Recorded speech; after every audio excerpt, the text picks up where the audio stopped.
right, let me bring in Bruce Feldman from CBS Sports. He writes for CBSSports.com.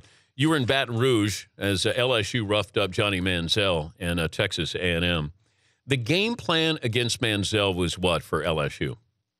Don't let him roll right, Dan. And I think that they had to be really disciplined, and LSU did that. Now, I was in College Station for a few days during the week, and one of the things the A&M coaches told me was LSU presents different problems for them than Alabama does. For as great as Nick Saban's defense is, Alabama has a lot of big, thick guys. LSU has a lot of really long, tall, rangy guys who have better change of direction, are much more agile in their front seven, and guys who can, kind of contain Johnny a little better.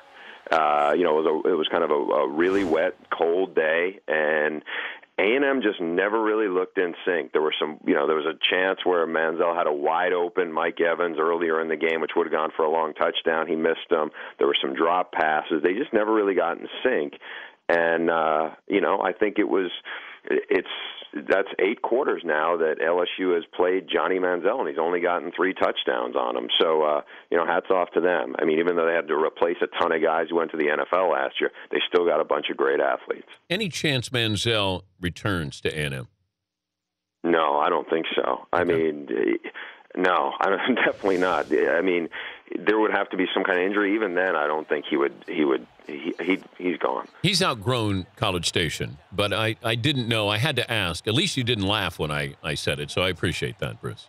Well, any chance is making it, but it's just like, no, I can't see it. I think he's out the door, and I think he's ready to move on, and I think everybody around there is, feels like it's been a great run, but, I think it's at this point he's ready to move on. Somebody has to win the Heisman this year. And now process of elimination. These guys are doing a good job to themselves in their campaigns. Now it seems to come down to A.J. McCarron and Jameis Winston with that decision or whatever the police find, whatever that report states in the next week or week and a half. Is that what the Heisman is coming down to? It's McCarron against Winston?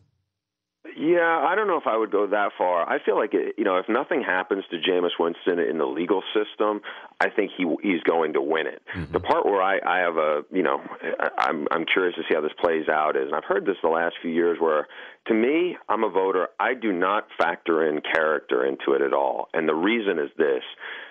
We don't know these people very well. Is this guy a good guy? Is he a great guy? I don't know. Last year, a lot of people were trying to tell you Manti Te'o was the character guy, and then a month after the vote came in, there was a lot of questions about Manti Te'o that surfaced, and he was a heavily reported on player. Now, if Jameis Winston is suspended and taken off the team, that brings it to a different level. But if he's on the field, I think he's been the clear-cut guy at this point who's had the best season. The hard part for me with A.J. McCarron, I'm not saying he's not a terrific quarterback because he's been a great big-game quarterback and he's played very well. I was at that Texas A&M Alabama game, and there's no way A.J. McCarron was the most outstanding player on the field. He wasn't even the most outstanding quarterback. And when you look at Alabama and you talk to coaches in that league and everything, they don't even think A.J. McCarron's the most outstanding player on his team. They think C.J. Mosley is. So, but having said that, he's going to have the college football world's eyes on him against Auburn. He probably plays really well. They'll probably beat Auburn, and I think that's going to give him a push because they really haven't played many big games this season in terms of spotlight games. It's been LSU and Texas A&M, and that's about it because, you play some of these really bad FCS programs. He wasn't very good against Virginia Tech at the start of the year. In fairness, Virginia Tech has a pretty good defense, but people watched that game and he was shaky. So we'll see what he does here. I think there's a couple other guys who deserve to get to New York. There's quietly 2 running backs, Kadeem Carey from Arizona, Andre Williams from BC, have had spectacular seasons. And I think in a year where a lot of quarterbacks have struggled late, those 2 guys made a pretty good case to get to New York. Yeah, but, Williams in his big games against, Clemson and what was the other game where he did USC? He struggled against USC. Yeah, he did nothing. He did run for 150 yards against FSU. And if you're the BC player, you can't afford any down game. So I think that that's hurting him. Kadeem Carey didn't have a bad game all season. I mean, he ran all over Oregon last week for over 200 yards. And he, again, I don't think either guy's going to win it. I think they'll get a handful of first place votes. But it's been that kind of year where everybody else is backslid. And I don't know, maybe somebody this weekend will have a huge performance and kind of push the pile a little bit. But A.J. McCarron is your guy that people look at as almost like the default character. Yeah. I think he's viewed as maybe the safe pick. We're talking to Bruce Feldman of CBSSports.com, covers college football. Let's just hypothetically say Auburn beats Alabama. What's that do? Can Auburn leapfrog Ohio State? It's going to make Gus Malzahn a ton more money, for starters, because he would put together one of the great coaching seasons ever. I think Ohio State fans are going to be delighted because they wouldn't have to probably deal with Alabama in the national title game. An Ohio State-Florida State game would be very interesting. But Auburn doesn't leapfrog Ohio State. No, I don't think so. Okay. I think that at this point, Ohio State, it's not like Ohio State is playing in the MAC. I mean, they did beat a pretty good Wisconsin team. They've whipped everybody in front of them now. And I think there is a credibility and respect factor that Urban Meyer's got that you're not going to just have. If you look at what Auburn would have done then, and this isn't to just complete dump on their season, but they started out the year, they barely beat Washington State at home.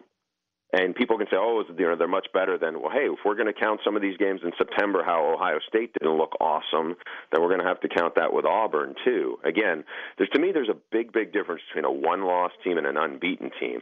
The unbeaten team, to me, has this like aura of invincibility of sorts where you look at them and go, they found a way to win every game.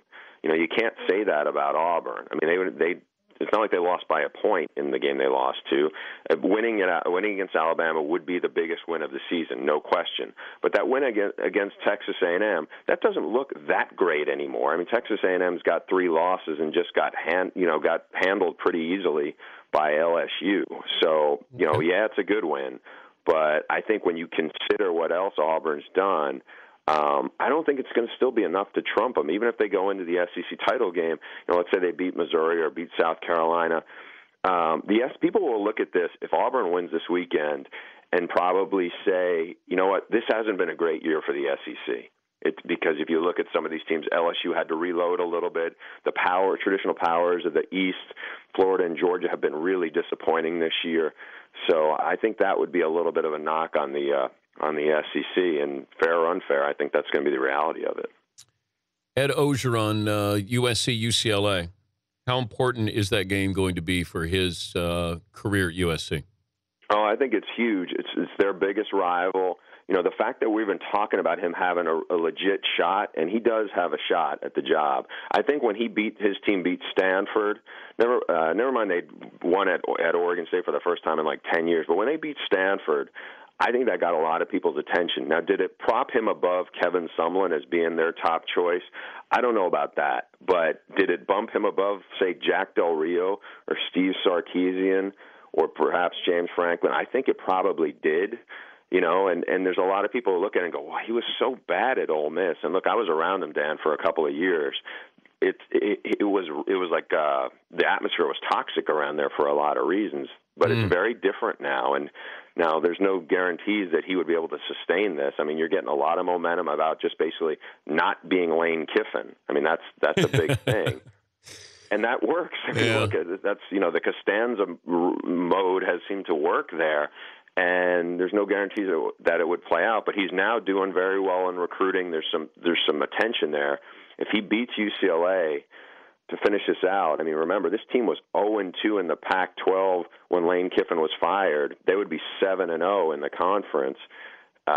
Would you rather would be have a good argument? And he's got, and the other thing, Dan, is he's got the big boosters in his corner. The question is, would he do enough to convince Pat Hayden that he's the guy to lead it forward, or do you go back and really try to woo Kevin Sumlin out of there? I don't know how this is going to play out over the next week or so. All right, final 30 seconds. We discussed this on Friday at great lengths. Better job, USC or A&M?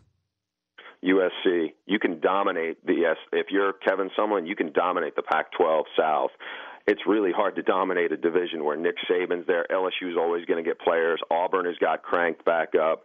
And that doesn't even speak to that league. Plus, if you're USC, you can beat Oregon or Washington or whoever comes in there 8 or 9 out of 10 times for the best players in Southern California if you really want them. And they have really good facilities and they have really good history. To me, it's not even close. USC's a huge job there. All right. Thank you, buddy.